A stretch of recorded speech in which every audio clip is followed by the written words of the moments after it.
Salut à tous. Bon, aujourd'hui je commence un nouveau projet. Donc j'ai pris un morceau de houx, alors qui était assez informe, très tordu, avec un côté beaucoup plus large que l'autre. Mais l'idée c'est de faire une boîte avec les bords relativement naturels. Essayer de les garder le plus longtemps possible, sachant que le houx, il n'y a quasiment pas d'aubier, l'écorce, on ne peut pas la garder, il y aura quand même le veinage. Donc l'idée c'est de la tourner assez fine et si possible de faire un bol dans le fond pour pouvoir mettre un pot pourri ou après avec un fleuron.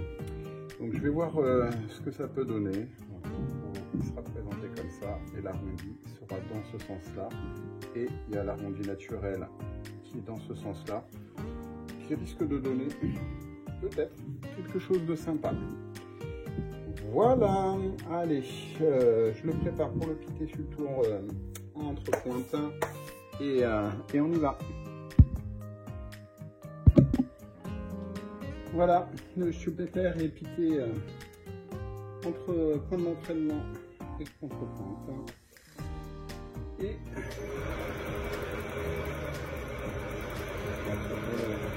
les vibrations, il n'y a pas trop de soucis. On va pouvoir attaquer.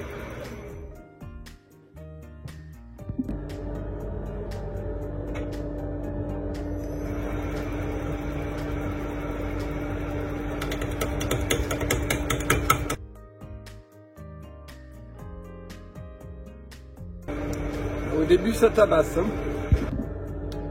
On avance un peu, ça tabasse toujours autant. Ce qu'il faut bien mesurer, c'est que là, je travaille avec des fantômes, on appelle ça. C'est-à-dire, je coupe de l'air. Je coupe beaucoup plus d'air que de bois. Et tout ça, quand je coupe, c'est de l'air. Pareil de l'autre côté, et je tape seulement dans cette matière. Bon, donc là, on commence tout doucement à creuser, à avancer. Je viens jusqu'à ce qui pourrait être le fond du bol, mais d'abord, il me faut avoir la place de ma mortaise que sur du bois sain et pas de l'écorce. Donc là, on voit bien qu'il en manque encore un peu. Donc le fond du bol sera un petit peu plus haut. Il sera décalé de quelques centimètres des ellipses et je montrerai ça plus tard. Voilà. Et la jolie petite surprise du jour. Hop là, la branche. Jusque là. Bon. On voulait du naturel, on voulait des défauts, bah il n'y a rien à voir. Bon, sauf que lui, il faut que je le sorte, je peux pas le laisser se trimballer comme ça pendant ce temps. Voilà. Allez, j'ai réussi à en venir au bout. Parce que vous voyez, mais... Ah, bon, un style naturel. On va voir ce que ça va donner. Peut-être que la pièce finira au feu, on verra. Bon, on avance tout doucement. Je commence à former le bol. Mais par contre, là, j'ai du cœur bien plus. Donc ça s'est arrêté de taper là, parce que forcément, avec le petit bout, ça devient un genre de cheville qui se baladait. Donc ça me tapait terriblement dans la gouge à creuser. Et là, je commence à ressentir quelques chocs. Mais bon, ça, on devrait y arriver. Hop. Allez, je continue ça. Oh mon Dieu, c'est un tournage plein de surprises. Bon, un joli nœud traversant tout à l'heure, que j'ai dû sortir. Et puis là, eh bien, du cœur, certes, d'un côté, de l'autre, mais ce qui est beau, c'est que ça traverse aussi. Alors ça va si c'est pour mettre un pot pourri, mais enfin il ne faut pas non plus un truc énorme. Alors après, est-ce que je ferai une pièce, est-ce que je sais pas. Ouh, je sais pas où me mène ce tournage. Là c'est bas les pattes. J'ai mis mes mitaines, mais c'est purement psychologique, hein, parce que ça attrape.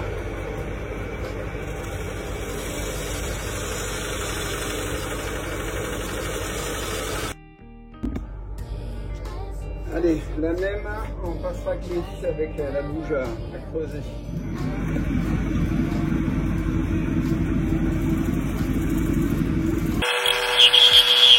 Il y a de la vibration.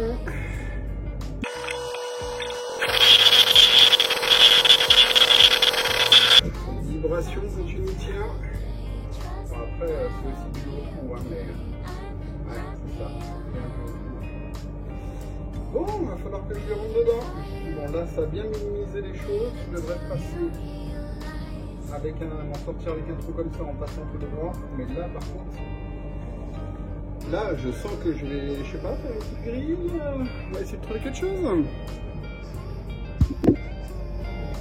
Bon, quand ça veut pas, ça veut pas. Dernière galère. Bam, j'ai utilisé une gouge à plaquette-carbure pour essayer d'aller nettoyer les feux. Hein. Et ben ça a accroché, pas beaucoup. Bon, après c'était une de mes soudures, donc ça devait pas être terrible. Le porte-outil en deux. Donc j'ai dû en bricoler un autre avec sur la base du grand porte-outil d'origine. Donc c'est pas terrible, mais je vais aller voir un soudeur. Il fasse une belle soudure.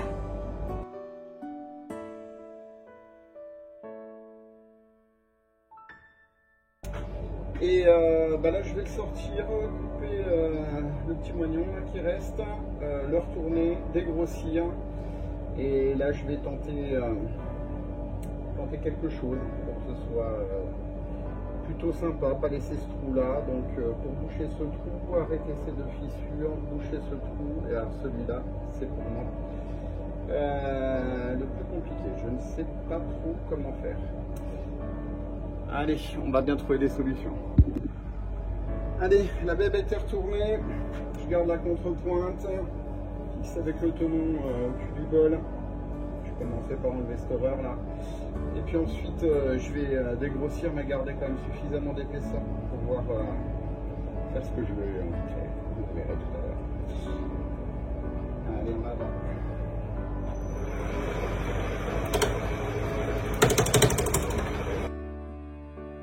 Allez, vous avez compris le principe. Bon allez, ça avance un petit peu, mais alors la très bonne surprise, c'est que d'un côté comme de l'autre, je me suis rendu compte qu'il y avait un genre de maille, comme sur le platane. C'est rigolo, je pense bien. Alors, un nouveau nœud qui apparaît, mais bon, qui est décédé sur un tiers, je dirais à peu près, du entre un tiers et la moitié. Voilà, donc il faut que j'avance. Là, j'ai encore ici, j'ai 3 cm. Voilà. Ici, 1,5 cm, je vais essayer de tout mettre à peu près 1,5 cm, surtout pour pouvoir avoir une surface de travail correcte ici. Et puis après, il faut que je fasse le creusage aussi, au moins que je dégrossisse le creusage.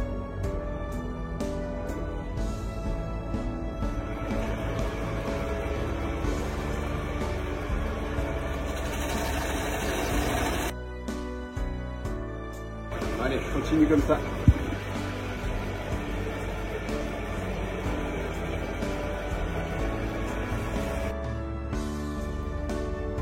Bon, allez, là je vais préparer la place pour faire le creusage.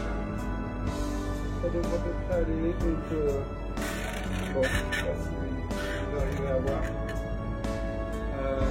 Si les deux côtés écoutaient comme ça, ce serait parfait. Bon, ce côté est quand même pas trop mal, donc il me reste 1,5 cm. Voilà, il va falloir surtout que je fasse tout ça. La plupart sauront comment je vais faire, et les autres verront très rapidement. Donc là, ce nœud, il m'inquiète plus. Il m'inquiète pas quand même, mais c'est pas trop mal. Allez, c'est parti. La plupart d'entre vous connaissent. Donc, on a plus pas trop vite.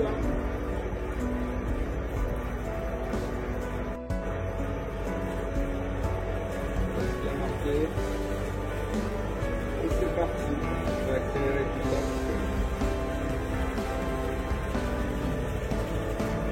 C'est pas le plus passionnant.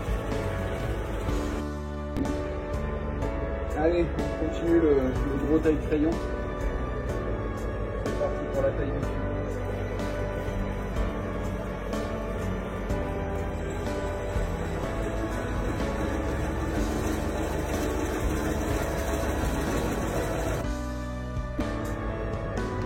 Allez, dernière Forstner.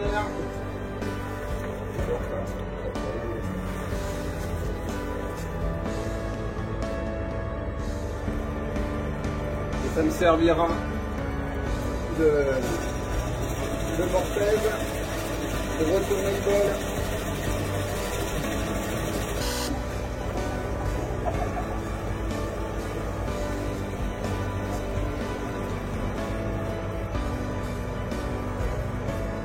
Voilà, grosse partie du boulot faite.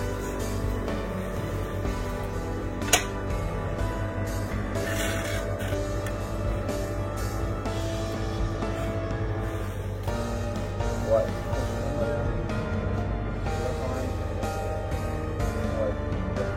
Un petit peu plus au fond. Donc là j'aurai ma prise mon bras. Sans souci pour le retourner. Voilà, voilà, voilà.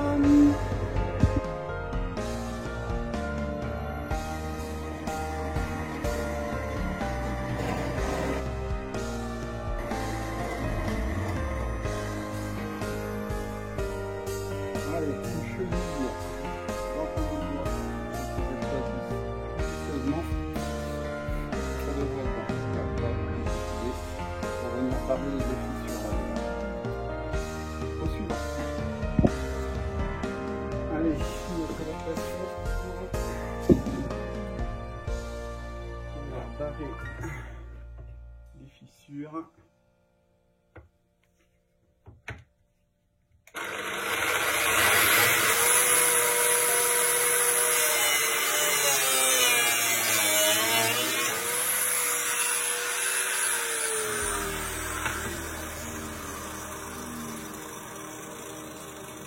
Voilà, le plus profond possible, c'est pas mal.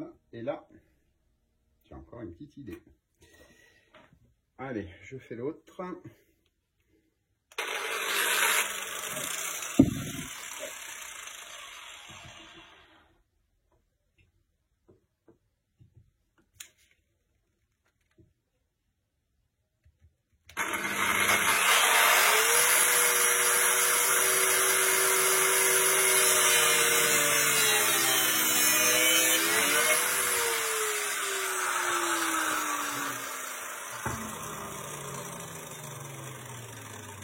Je continue. Allez.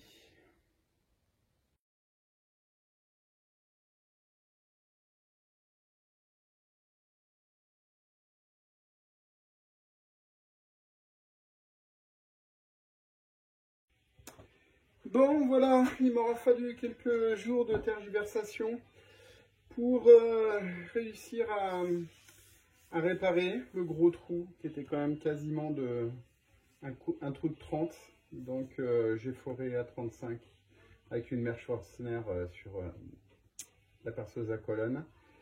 Et j'ai mis un cœur d'if, voilà, d'un petit trou, une grosse branche d'if. Pareil sur les fissures, donc j'ai barré, mais vous aurez les photos je pense, avec de la mélo, donc à la lamelleuse, toc. Pour les extrémités, pareil, j'ai percé à 8 ou 9, je ne me rappelle plus. Pour finir propre avec pareil 2 petits bouts de diff, ici pareil, et là j'ai une belle fissure qui est apparue, encore une autre surprise. Donc que j'ai stoppé pareil avec une petite cheville on va dire en if, et après bah, j'ai bien rempli à la cyano avec de la poussière de houx, toutes les fissures qui étaient passées parce que c'était infernal. Là vraiment ça bougeait, c'était plus du tout utilisable, donc c'est de la récupération, c'est du sauvetage. Bon, là j'ai durci aussi la cyano, le petit bout de cœur qui reste, mais vraiment il est bien. Donc j'ai amélioré, j'ai repris un petit peu le galp pour que ce soit un peu plus rond, parce que c'était un peu trop chapeau pointu pour moi, à mon goût en tout cas. Et donc bah, là je vais attaquer le creusage. Ensuite je retourne, je prends par ici et je fais l'arrondi. Du cul, après il me restera à couper pour que l'ensemble puisse avoir une certaine stabilité, donc je vais essayer de voir en fonction de ce qui sera nécessaire, vu qu'en plus le trou est excentré par rapport au bas des ailettes. Donc voilà, maintenant j'attaque le creusage. Allez, un petit point d'étape, je n'ai pas trop tourné. Donc là j'ai fini le creusage, j'ai viré le tenon et là je fignole un petit peu le cul du bol et après il restera à l'eau.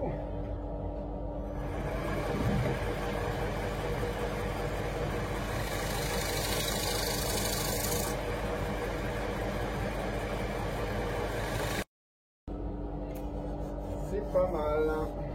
Allez, un bon petit coup de ponçage là-dessus. Et je pense que je ne toucherai plus à grand chose de ce côté-là.